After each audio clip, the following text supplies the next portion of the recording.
What's going on, everybody? Welcome into the Detroit Lions podcast. This is Bischoff and Brown. I'm Russ Brown. With me, as always, Scott Bischoff. My man, how are you? I'm old. We were talking about that a few minutes ago. Just so everybody knows, I was drinking legally before Russ was born, and that's how we started this whole thing off. Kind of laughing about that. I don't know why I'm telling everybody this, but whatever. Yeah. So I'm good. How are you?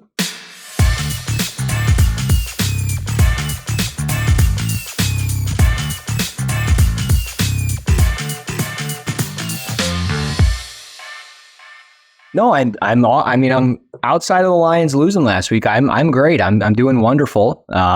It's a Wednesday evening. We got some coffee going and ready to talk about a team that embarrassed us and embarrassed the whole fan base, but specifically us, because we are on record going out and saying that we're not too worried about Baltimore, and we need to own that.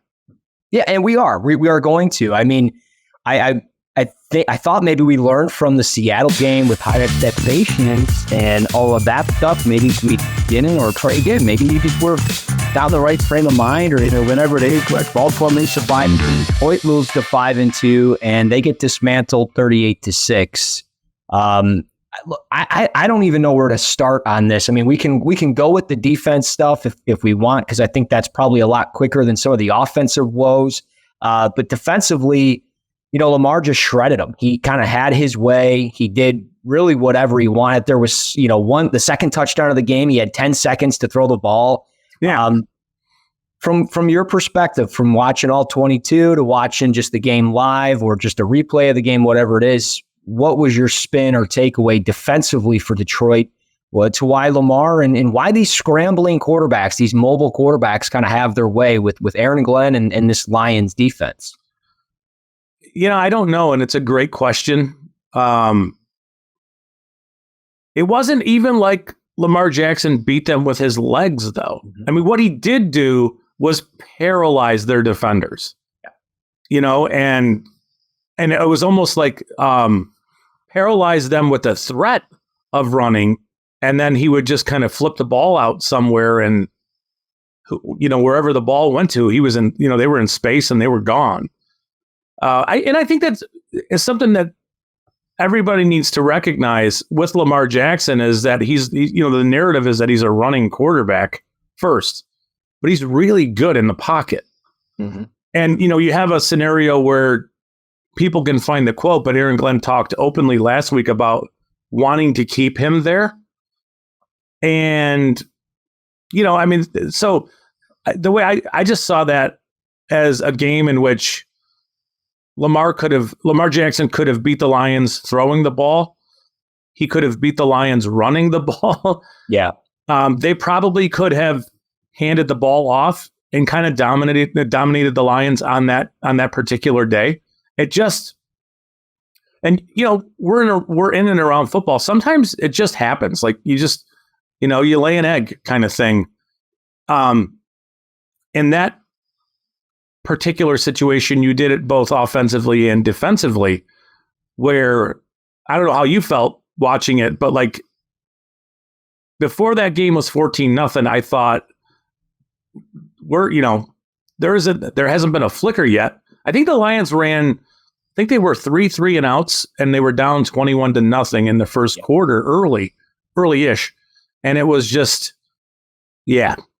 So some of the defensive struggles, I know they mentioned it. Dan Campbell talked about how there was just too much cushion. Yeah. And that has to be an Aaron Glenn thing, but I also get why they would play so far off, trying to keep everything in front of them. Mm-hmm. But the problem is you play off enough, and then there's a bunch of time where things break down. Yeah.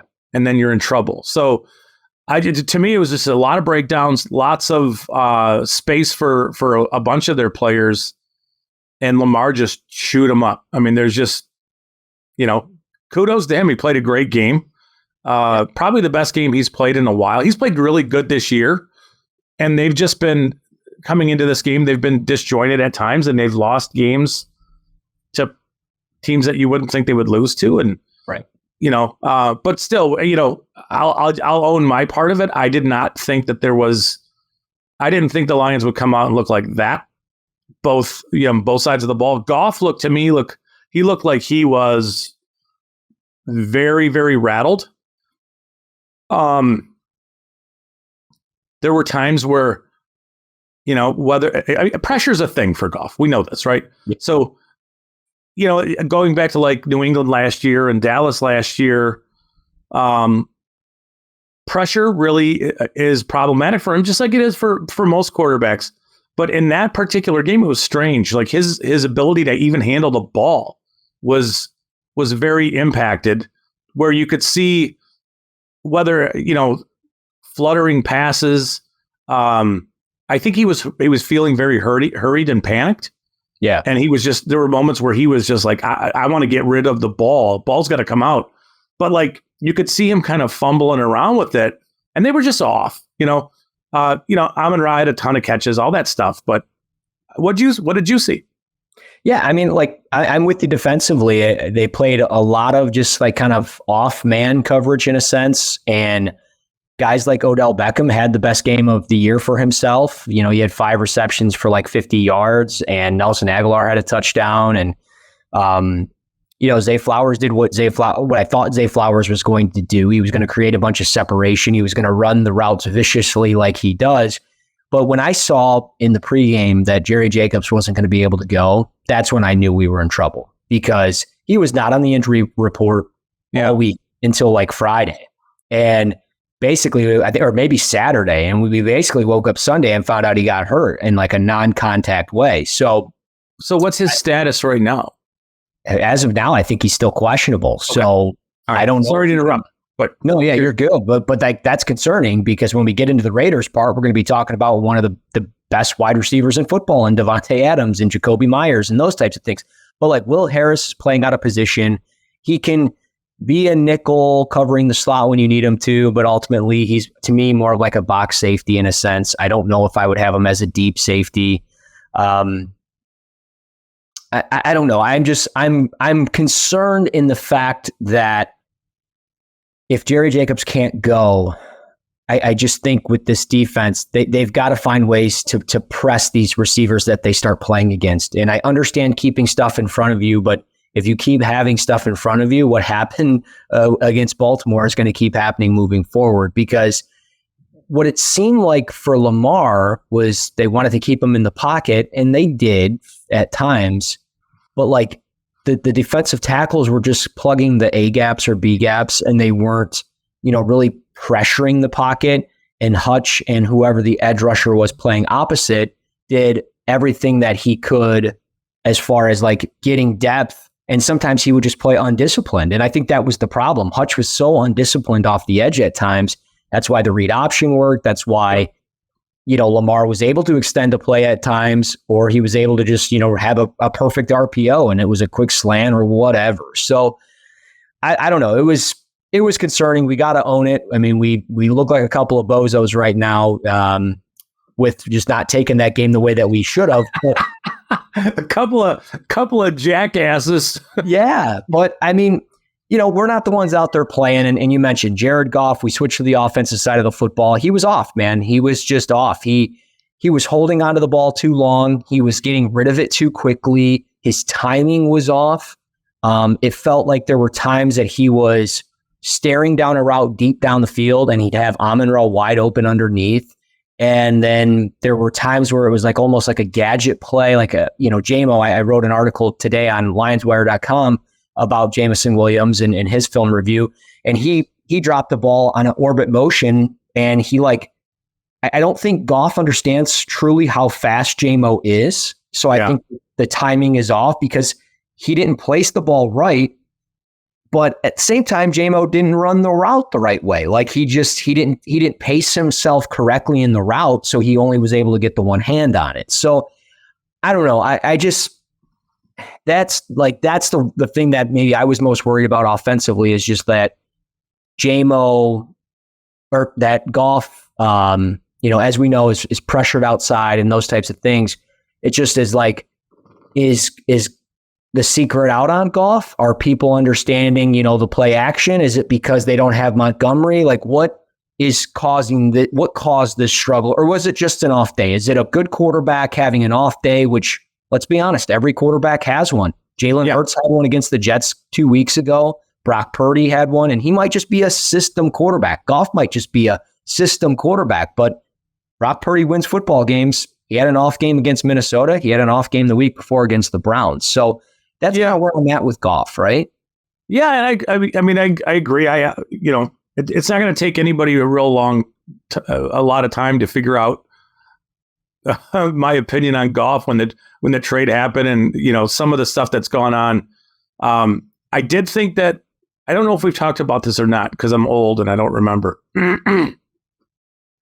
but I did think that there was a touch of upside and unknown with Goff when he comes here from the Rams, simply because McVay just refused to allow him to grow as a quarterback. So it's almost like, you got a kid in your house and you do everything for him because you don't trust him.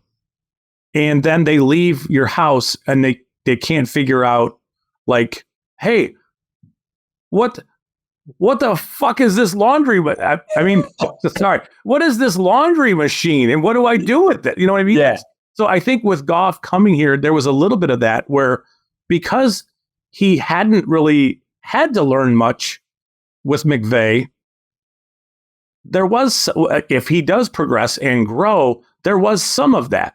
Obviously, he's done that, and he's really stepped up. But the limitations are there, and they should still extend him. They should, if they're all in on him, and that's fine. It's just, I think that being around football and just understanding, looking at him and what he does really well, which is throw the in-breaking stuff over the middle of the field.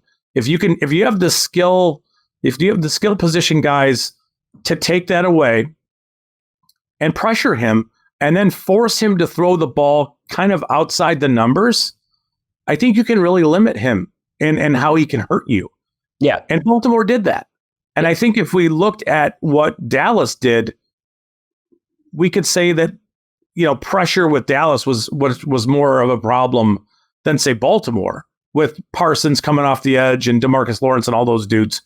But New England, same thing. Like they have the safeties and the defensive backs to be able to sort of to clog up the middle and force him, to make throws he just doesn't want to make.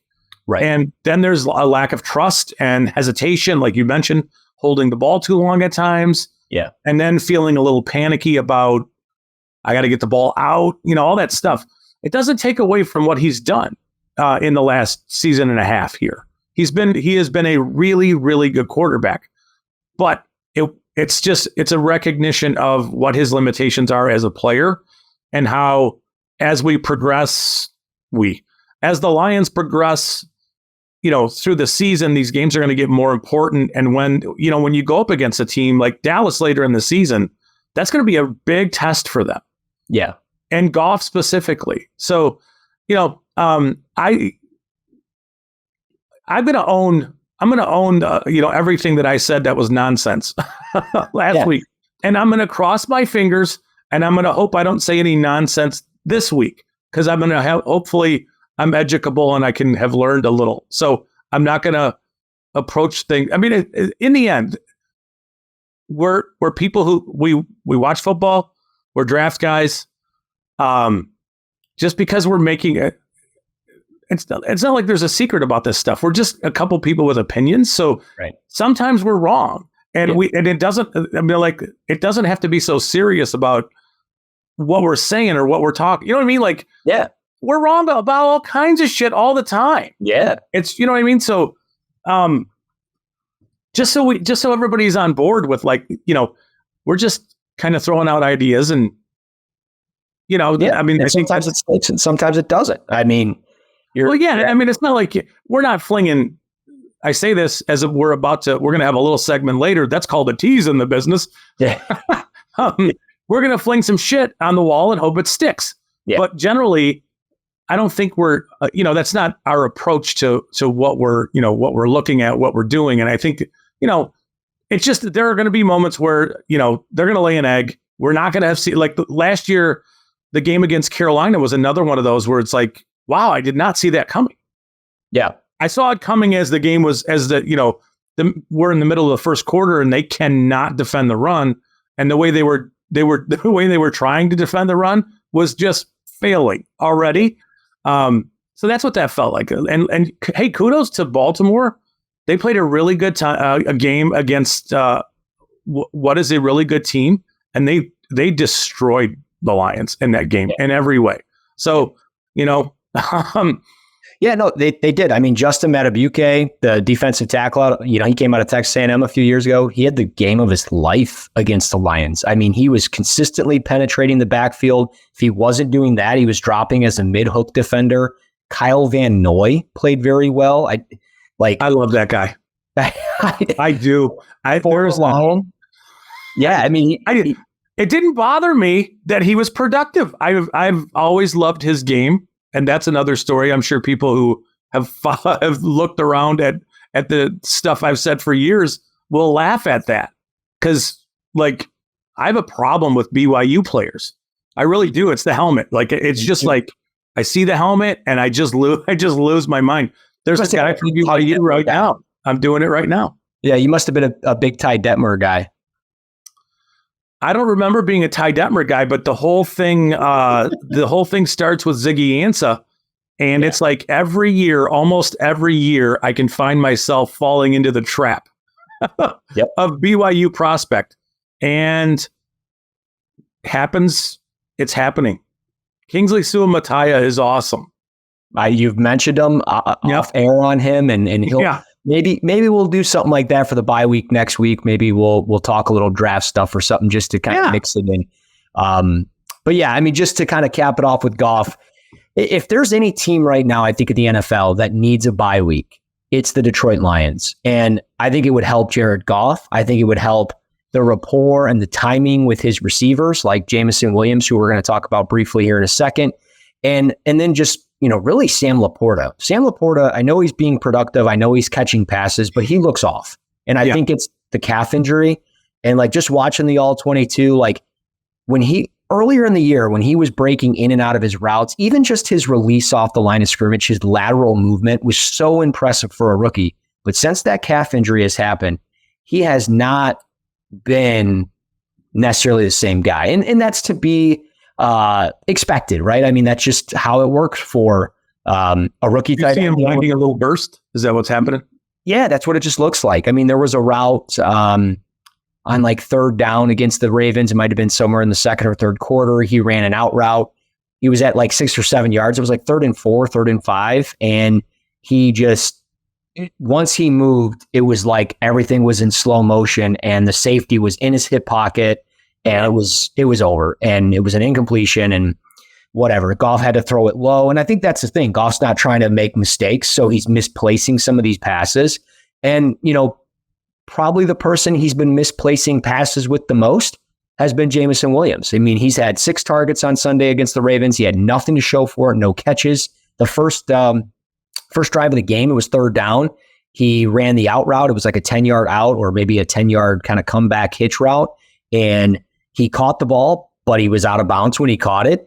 And he didn't get both feet in. And you just go down the list later in the game. I mean, he had the ball bounce off his helmet, which we can talk briefly about. I felt like that was more so DPI and it didn't get called. I felt like the defender was there early. But what's your take on Jamo? I mean, do we got to continue to be patient with him? Is your patience running thin? What's the expectations for the fans right now on Jamo? Well, I think the expectations for fans are significantly more than what he's showing as far as production goes. Devontae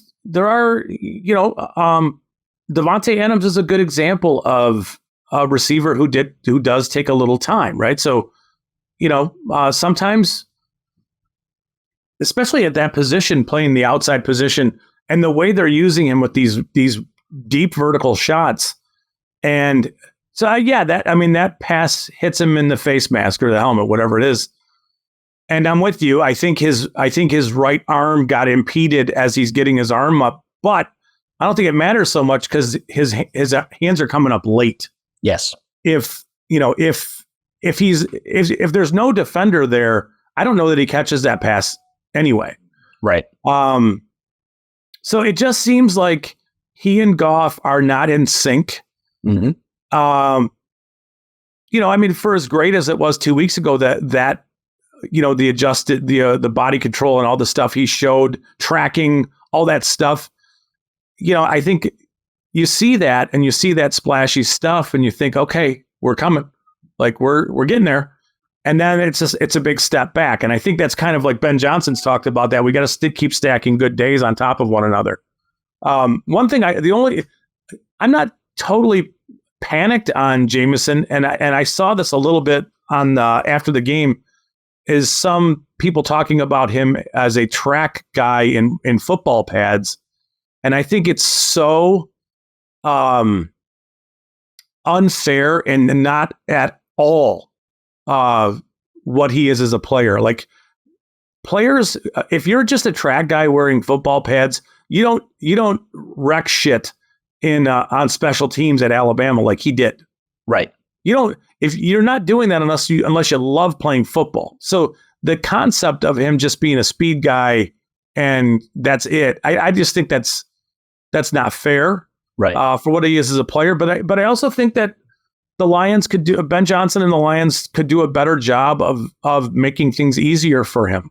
Run crossing routes with him. Yep. So that way you're not talking about these big, deep vertical plays.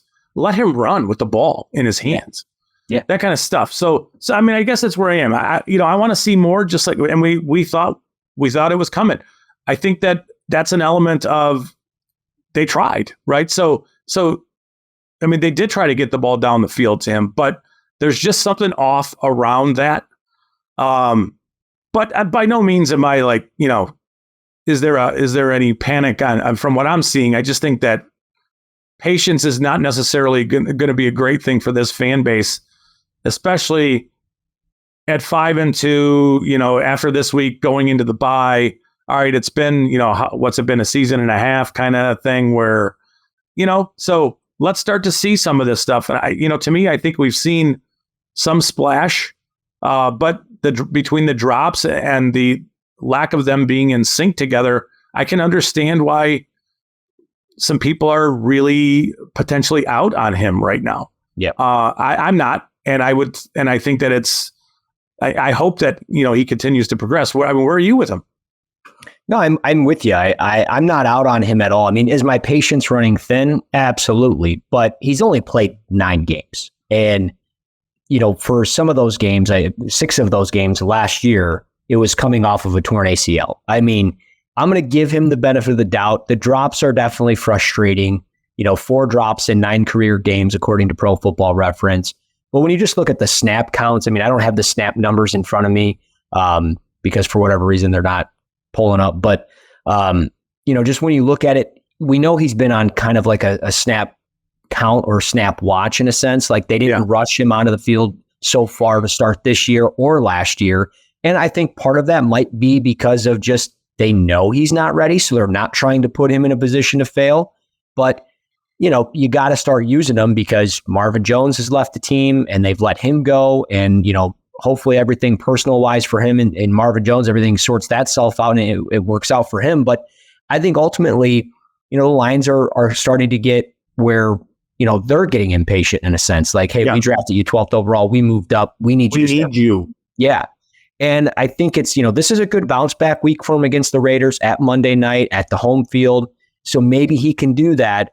And if not, he better be busting his tail on his bye week. I better not go to social media and see, him in Cabo, right? Like, I mean, do I think a player should get a vacation? Absolutely. But you're also a player that was suspended early in the year. Again, you only played 6 games last year. I need to see that you're putting in some type of work, even when you're off. So, I mean, yeah, I don't know. We'll see how it goes. They played him a lot as an X receiver. They would come out in trips right and empty sets, and he'd play as the X, and they would just run him deep. I'm with you. Run him on a crosser. Put him in Amon-Ra on a crosser, him and Laporta on a crosser, and somebody's bound to be open there. So I don't know. I hope they start doing something. And I think, again, And I've been saying this, I think they're just waiting to really unleash him when they are fully staffed offensively. And yeah, I agree. I think we could look at a player like Jalen Waddle and take a little bit away from what remember his first year in Miami, it was like,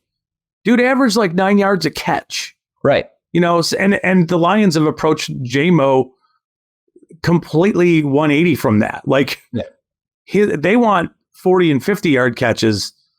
And, Waddle caught a bunch of stuff in the short to intermediate game. And I think that the Lions would be, I know they have Amon-Ra for this. So this is a little bit where, they'd have to get super creative in doing some of these things. But the idea of letting him line up maybe out of the slot, whatever it is, and then run like a 10-yard and then come all the way across the field and just hit him on the run.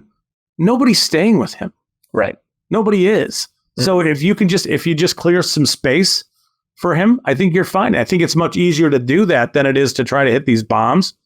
But, there's a level of trust and understanding that they do know what they're doing. So, we want to see more from him.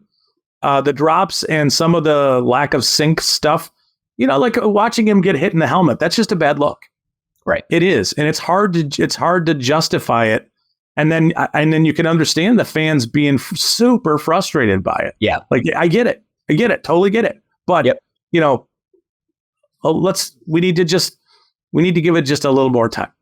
Yes. And I'm with the fans that are on the deep routes that say, he needs to get his head around quicker or correctly.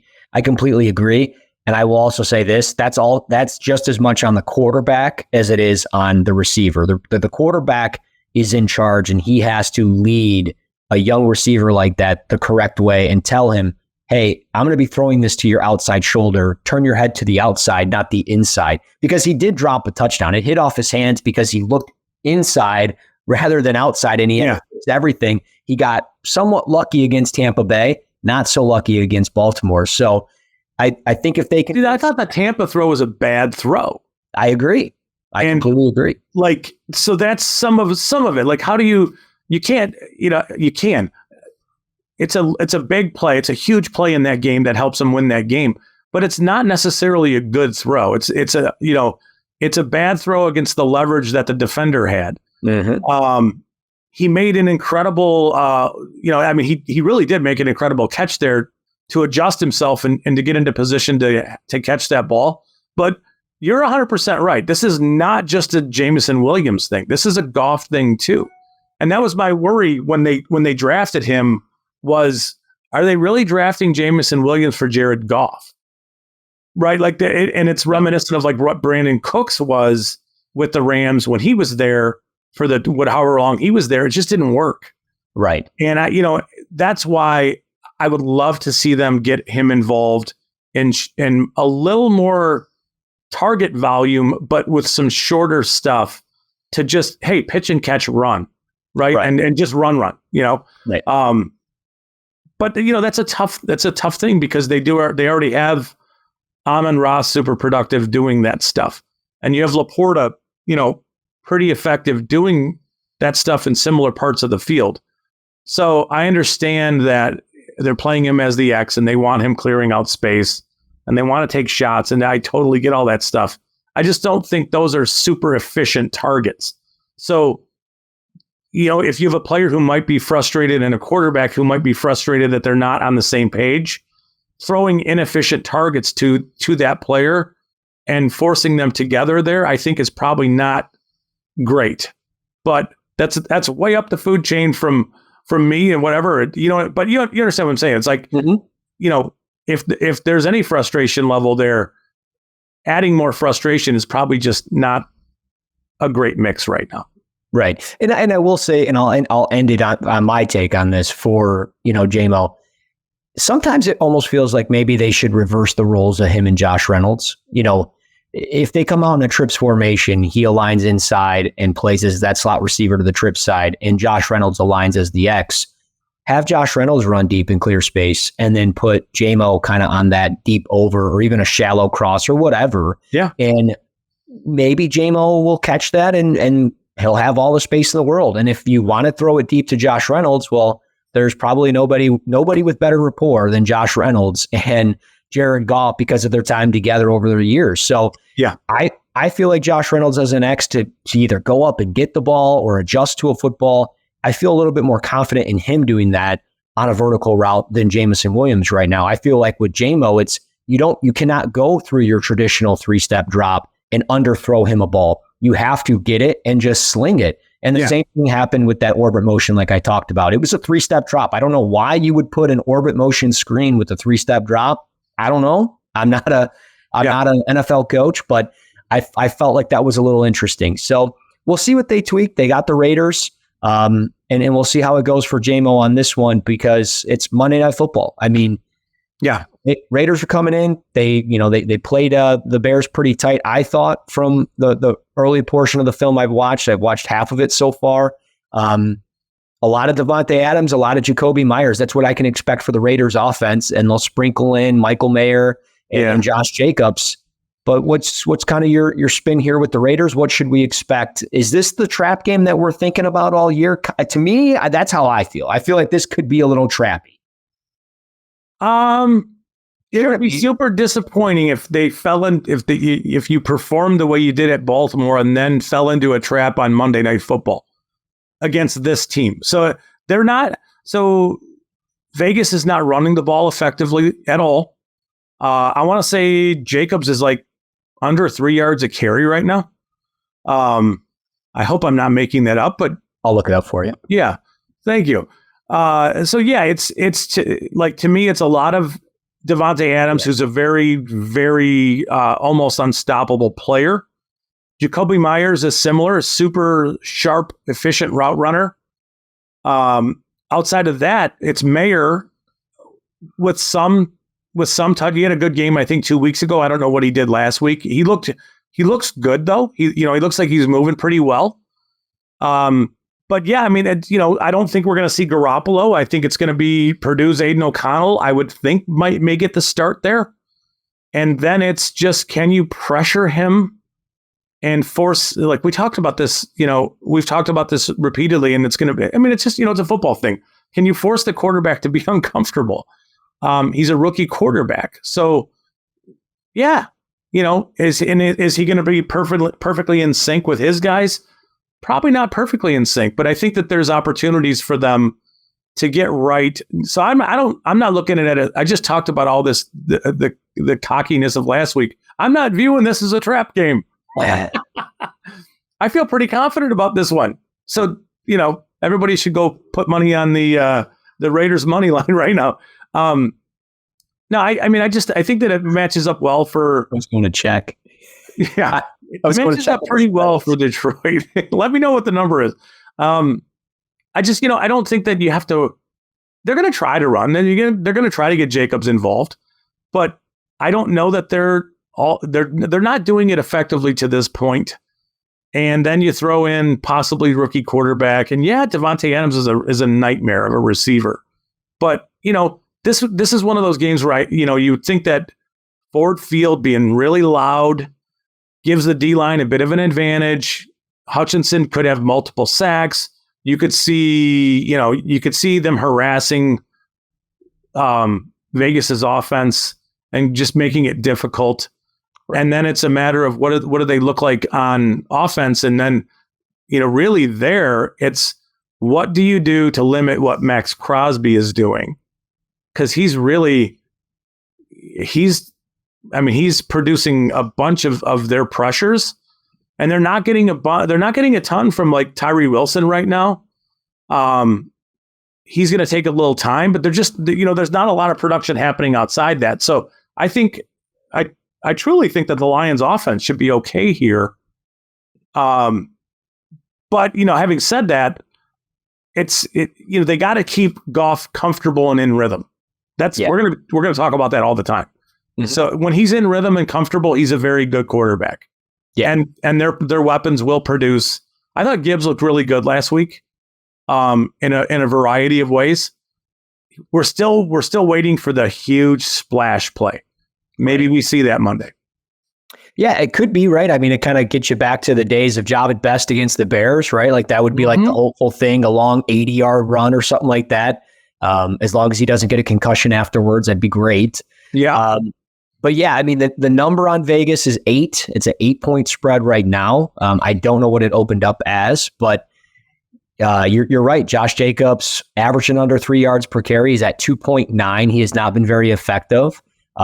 And they're trying everything to get that run game going. And they showed it against the Bears. They came out in the power I from like their own 25. They're doing anything that they can do. And really, I mean, the Lions kind of showed that a little bit against the Ravens. Not a power I, but they had Malcolm Rodriguez aligned as a fullback. Like they're doing whatever they can to try to protect. And I hope they do kind of what if they're going to come out empty or a trips or a 2x2, the Lions I'm talking, they need to bring a running back or a Malcolm Rodriguez or a tight end like a Brock Wright or something and do exactly what LSU used to do for Joe Burrow and give him 6-man protection. And that might be something if they're going to have to worry about, the Raiders' Max Crosby, because outside of Crosby, this team does not get a ton of pressure. They're 15th in the league with a 34% pressure rate, according to Sports Info Solution.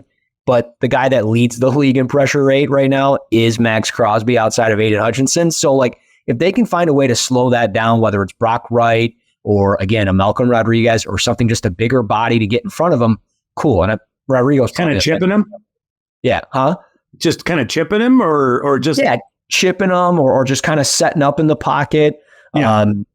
And trying to find a way to slow him down so Goff can stay in rhythm, like you mentioned. So, yeah, I mean, am I overly concerned on paper? No. But like just on my drive today, I was thinking about it. I'm like, this better not be one of those that gets the Lions to 5-3 and they just end up laying an egg because it's Monday night against the Raiders and they think like, oh, we got this one in the bag. But Dan Campbell's comments indicate something completely different. Like, it sounds like they're going to come out and just beat the living crap out of it. Like, that's what it feels like. Yeah. I could be wrong. But yeah, I mean, offensively, the Raiders don't do much to like scare you as far as, who they have outside of, again, Devontae Adams, who's going to get his. He's going to get 8 or 9 receptions in this game, especially if Jerry Jacobs is out. He's not going to get Cam Sutton on him all the time. But they don't run a lot of shotgun. They're the second most frequent team in the league at 45% under center rate. So they're going to run under center a lot. And I think it's just one of those, they're going to try to run it. When they can't get that, they're going to play action it. And I'm not worried about the run game. So if they can find a way to slow down Devontae Adams on offense and Max Crosby on defense, the Lions should win this game, I think, in a pretty convincing fashion, 31-17, 31-14, 28-14, something like that. They should win just fine. And it would be nice to have a like, we saw them kind of beat up Carolina pretty good. We saw the same kind of thing against Tampa. Let's get out of this game healthy.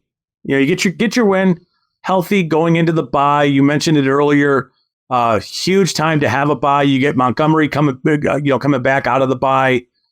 Maybe Laporta's, got the juice in his legs back, and then it's kind of a race to the end of the season. But definitely a good time to have it. It's I know we mentioned this earlier, but like, do we think the Lions need to add a piece? I definitely do. And I think their window is now for the next couple years. There are some big names out there, and there are some players I think that would be super dynamic for the Lions to go after. One of them we've been talking about is Max Crosby. But, you'd be almost, would you be satisfied giving up, say, 2 first-round picks? And I know that sounds like a lot, but realistically, you should be drafting in the mid-20s for the next however long. Yeah. I have no issues giving up 2 first-rounders for that guy and pairing him with Hutchinson and saying, go. Like, you know what I mean? Like, you kind of help your secondary that way because you're getting a lot of pressure. So defensive backs don't have to cover as long. And I know that, you could use a defensive back too, but so like So this is just going to be a little bit as we wrap this up. Like the trade deadline, I want to say is Tuesday. Yeah. Are you expecting anything? And if you are, what are you thinking, like name wise or position wise? What do you think? Yeah, well, I mean, for the fans out there that follow us, obviously, you can reach out to us on Twitter at RussNFLDraft, at Bischoff_Scott. Let us know what you think. We'll spark that conversation. Or you can drop in the comments below on the video. But yeah, I mean, I don't expect a splashy link like Brian Bowen. I would be a little surprised if he was next, Bobby. Yeah, it is interesting, though, that, the sport this morning was Hunter Renfro's name is being brought up a lot across the league. And I'm not saying the Lions need a receiver, but it wouldn't be bad to add another weapon to the offense. And you get a look at this guy on Monday. Who's to say he even gets on the plane to go back to Vegas? Mm-hmm. I'm not saying you throw the farm out there and give up first-round picks for Hunter Renfro, but if you feel like it's a compliment to your offense to just help support Jamo and Josh Reynolds and ASB, cool, go for it. Yeah. I'm looking defensively as far as defensive back. That's what I'm looking at. I think there's two names that are really interesting. Pro Football Focus dropped an article either this morning or last night as far as like 10 trades that could be made. And they brought the Lions into the mix on an interesting one to the Carolina Panthers because they are the only winless football team in the NFL. But it was Dante Jackson. And the they need first rounders. They do. Yeah. Well, and it wasn't, they didn't even give up a first rounder. They gave up a 2024 fourth round pick and a 2025 sixth round pick for Dante Jackson. Now, I don't know what that value looks like. I personally don't care, but we're looking at a player that's been in the league for 5-6 years, and he's been consistent over the course of his career. He'd be a great number 2 in this defense, and he would be a great fit alongside Cam Sutton. It would allow, I think, Jerry Jacobs to go to maybe more of a natural spot in the slot. Yeah. And we could run a little bit more nickel and dime stuff with our defense. And I think Dante Jackson's super interesting. And that would be like the big name for me. I know that doesn't move the needle. No, it does, because it is a huge need. Think about if Sutton gets hurt, where are you on defense? Or if Jacobs is out for a while, or gets gets banged up, like you really need boundary corners. You do. Yeah. And you can't ever have too many of those guys. Yeah. So, that's to me, it's pass rusher or defensive back, and they kind of tie in together. If you're better in the back end, it allows your pass rushers to get home, gives them more time to get there. Yep. If you're better on the D line, everything speeds up, so you don't have to cover as long in the back end. So, in a perfect world, it's adding a cornerback at a inexpensive cost. I don't know if they're in on this guy or not, but obviously everybody's talking about Chase Young, right? Yep. Being available, but I wonder about Montez Sweat. Yeah. He's unrestricted free agent after this season. I think this is his last year on his rookie deal. So it would definitely be a move that you'd have to give up. You'd have to give up a lot for him. Mm-hmm. You'd then be signing him to a long-term deal. But is that a player that you'd want to pair with Hutchinson?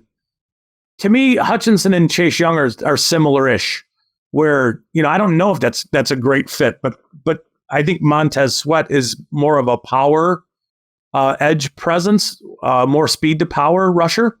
Yeah. And I like that. I like that fit. Now, I don't know how much you would have to give up for him. It would be significantly less costly than a Max Crosby kind of a deal. But either of those, where it'd be like, yeah, I'm all about it. I think that helps them a ton. That's a splashier name than Dante Jackson, but do they view themselves in a bit of a winning window for the next couple seasons? And if so, they really should be pushing their chips in and trying to, fill holes where last week, and if this is the only thing I would say that we could take as a positive from last week, is there is an urgency, or there should be an urgency, to recognize what your flaws are and what you're missing, and to go not fix that, but at least try to shore it up. Yeah. So, if we take, I'm all about finding the positives, even sometimes in the face of an ass kicking like that. Mm-hmm. But hey, if you need another veteran type corner, go get it. If you need another pass rusher, now's the time. I mean, it's a really good time. If the Baltimore game happens after the deadline, you're kind of stuck. Oh, I didn't see this coming, but no, we saw it. So you see where some of their holes are. So I'm sure there are other players that. Yeah, I mean, there's just under 1,700 dudes in the NFL. So yeah, well, I mean, you look at Denver, right? I mean, like they're being labeled as a team that's going to sell, and they've been rumored all the last several weeks that they're going to move Patrick Surtain and Jerry Jeudy, Cortland Sutton, so on and so forth. I don't know who they're going to move per se. I would assume Jerry Jeudy's going to potentially be that guy, just simply because his name's been brought up the most. I don't think they're going to trade anybody else personally. I don't think you sell the whole roster, but you never know. And I don't think the Lions would go out and get Jerry Jeudy. If they're going to go get another, defensive back or a defensive player, a lower level or lower name guy is from the Giants, Darnay Holmes. They kind of restructured his deal to keep him on the roster. He's played 30 snaps this year. They're not playing him.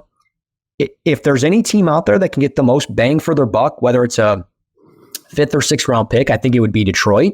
And I'm not saying Darnay Holmes is going to take them over the edge, but if you're looking for depth or competition at the cornerback spot because you lost Emmanuel Moseley, this might be one of those good deals where you bring him in, he plays up to par, maybe you give him a 1 or 2 year deal, prove-it deal after this season, and you kind of cut your losses with Emmanuel Moseley. I don't know. I'm just kind of thinking outside the box.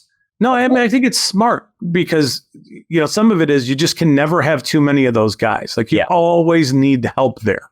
Yep. And I think that just for me, kind of just summarizing it with the trade deadline coming up is we have seen, and now I don't know how much we want to give to Brad Holmes in the Rams conversation of things, but they did give up multiple first rounders for Brandon Cooks when they needed something on offense.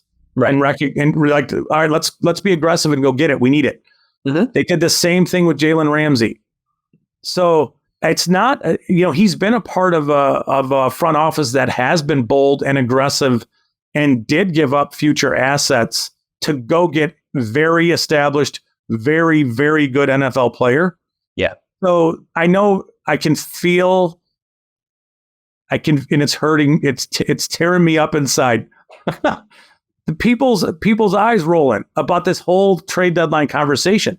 I can feel it, but I think we have to look at what the Rams have done in the past. Yeah. And recognize that they are willing to move picks for an established dude. Yep. And, think about moving 2 first-round picks for Max Crosby and bringing him here, what that does for your team. Yeah. Or Patrick Surtain, I just don't think there's any chance that Denver would trade him. He's only 24. Right. Like, I know everybody wants picks and all this stuff, but man, would that just would be like that would be the ultimate move. It really would be. You gave up on maybe one of the game's best corners who's 24 years old for a few picks in the 20s. Right. But still, everybody loves their first round picks, and it's that's a way to use those first round picks is to go get a player that can help you right now. So I don't think, I'm not saying it's above. I think what you brought up in the Carolina corner is a lot more reasonable than what I brought up. Well, welcome aboard if you haven't been paying attention. But no, I think that, I'm not expecting a swing for the fences, but it just wouldn't be something that stuns me if they do. That's all.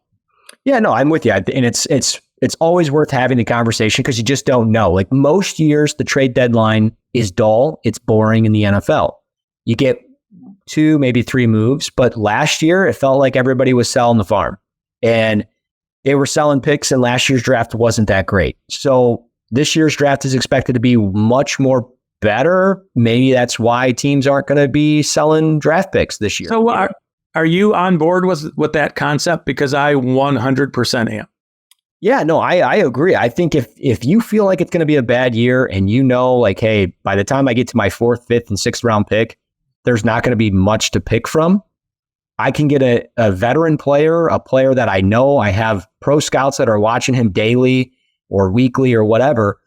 Okay, I'm going to take a swing at this guy and I'm going to give him a 1-year deal. And I'm not going to have to worry about the 4-year rookie contract for a player that might not be what I thought he was going to be because he's a 21-year-old immature kid. You know what I mean? Yeah. I'm going to take a swing on the 25-year-old that's been in the league, he's established, and he just needs that change. And I think that's for sure. And I just think the first round, specifically in this class, it's as good a first round as it's an interesting group. There are tons of really long tackles. Yeah, there are obviously the quarterback class is relatively loaded up. Well, and you bring up play itself out, right? But and you bring up Patrick Surtain, you bring up Max Crosby. I think anybody in their right mind would give up a first round pick this year, depending on where that first round pick is. We're talking Detroit, so in the 20s, maybe late teens at worst case scenario, you would give up that pick for a Crosby or a Surtain. But if we're talking about Montez Sweat or Chase Young, I don't know if I'm giving up that first round pick. A 2. Right. Or 2 of those for that. I would think that Montez Sweat or Chase Young wouldn't require a first round pick. I think it'd be like a 2nd and a 5th kind of deal. Exactly. And maybe that's what Detroit would be interested in doing, or maybe that's what a team will be interested in doing. I don't know. We'll obviously see. And when we record next Wednesday or Thursday, whenever we do our next show after the Raiders game, we'll kind of know exactly where we stand as far as the trade deadline. So yeah. I don't know. There's much else to get into. I mean, we could go team by team, but there's no. There's just too many. There's too many players. There's too much up in the air. I just wanted to kind of touch on it because we have seen the Rams do this stuff. There are players on teams where that. Are teams all in on Caleb Williams? Yeah, that's a thing. But JJ McCarthy's on the rise. That should be a thing. Michael Penix is on the rise. Then you've got Marvin Harrison Jr. You've got Brock Bowers. You've got a bunch of tackles. You've got some interior defensive players. You've got some edge players. There's obviously always corners. It's going to be a really good class. And I can see teams wanting a piece of that, assets to be able to use to get up there to grab what they like. We'll see. Yeah, no, we will. But that's it. That's the Raiders preview. That's the Ravens fallout. That's the trade deadline. Sorry about the Ravens, guys. We dropped the ball on that one. Yeah, no, we did, and it's okay. I think we'll pick up and do the right thing here with the Raiders, and I think we'll be good moving forward. We'll have a fun show next week with the bye week. Like I said, maybe a little draft stuff, maybe a little look ahead on the season schedule, and maybe some trade deadline fallout stuff if there's anything. But if you guys want more of this podcast or any of our podcasts here at the Detroit Lions Podcast Network, you can give us a rating, a review. You can subscribe to the show, however you get your podcasts, YouTube, Apple Podcasts, Spotify, so on and so forth. Be sure to do that. And of course, you guys need to smash the follow button on Twitter at Russ NFL Draft, at Bischoff_Scott. Give us a follow. We love talking ball with you guys. So rate, review, and subscribe to the show. Give us a follow. Until next time, that's Scott. I'm Russ. This is the Detroit Lions Podcast with Bischoff and Brown.